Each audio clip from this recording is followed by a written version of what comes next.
ओम का शास्त्रों में अधिक महत्व। हिंदू संस्कृति में ओम का उच्चारण अत्यंत महिमापूर्ण और पवित्र माना गया है। इसके उच्चारण में ए उ मैं अक्षर आते हैं, जिसमें ए वर्ण सृष्टि का द्योतक है, उ वर्ण स्थिति दर्शाता है, जबकि मैं लय का सूचक है, जो ब्रह्मा, विष्णु और महेश का बोध कराता है और इन तीनों शक्तियों का एक साथ आवाहन होता है। ये तीन अक्षर ऋग्वेद, यजुर्वेद और सामवेद का प्रतिनिधित्व करते हैं। ओम ही समस्त धर्मों व शास्त्रों का स्रोत है। नाद ध्वनि का मूल स्वरूप ओमकार माना गया है। ओम ही नाद ब्रह्मा है। ओम परा बीजाक्षर है। इसी कारण हर शुभ कार्य करने से पहले इसका उच्चारण अनिवार्य है। इस बीजाक्षर को अत्यंत रहस्यमय और परम शक्तिशाली माना गया है।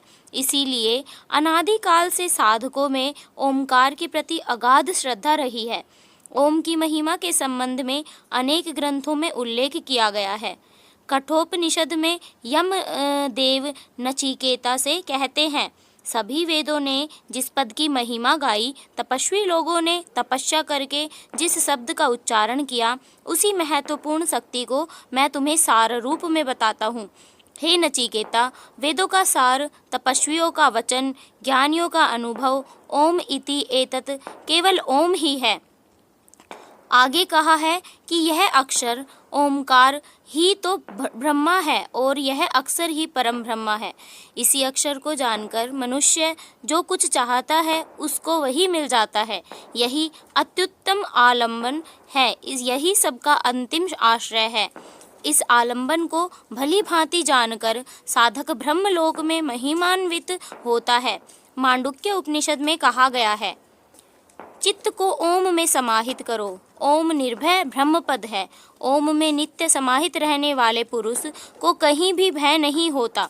भगवान श्री कृष्ण ने कहा, मन के द्वारा प्राण को मस्तक में स्थापित करके योग धारण में स्थित होकर जो पुरुष ओम इस एक अक्षर रूप ब्रह्म का उच्चारण और उसके अर्थ स्वरूप मुझ निर्गुण ब्रह्म का चिंतन करता हुआ शरीर को त्याग करता है, वह पुरुष परम गति को प्राप्त होता है।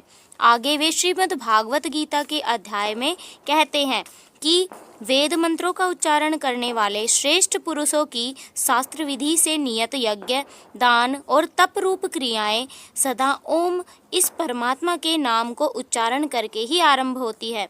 गोपथ ब्राह्मण में कहा गया है कि ओम बिना ओम लगाए किसी मंत्र का उच्चारण करने पर मंत्र निष्फल हो जाता है। मंत्र के आगे ओम का उच्चारण